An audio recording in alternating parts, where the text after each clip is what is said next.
ప్రాచీన కాలంలో కన్నప్ప అనే గిరిజన యువకుడు ఉండేవాడు. అతను వేటతో జీవించేవాడు.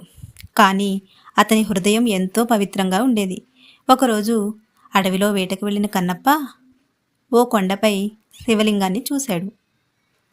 అది స్వయంభూ శివలింగం. అతడు అక్కడ నుంచే భక్తిగా మారాడు.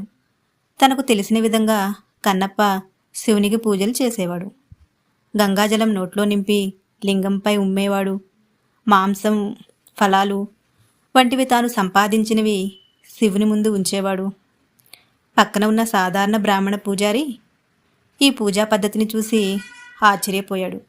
కానీ శివుడు మాత్రం కన్నప్ప భక్తికి మందహాసంతో స్పందించేవాడు. ఒకరోజు శివలింగంలోని కన్ను నుంచి రక్తం వస్తుంది. పూజారి భయంతో పారిపోయాడు. కానీ కన్నప్ప భక్తితో స్పందించాడు. అతడు తన ఒక కన్ను తీసి శివుని లింగంపై ఉంచాడు. నాకు కనపడకపోయినా పర్వాలేదు, నా ప్రభు బాధపడకూడదు.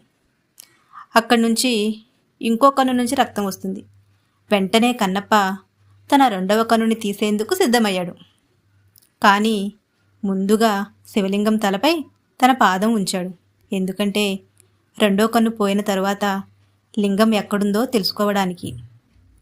ఆ సమయాన శివుడు ప్రత్యక్షమయ్యాడు.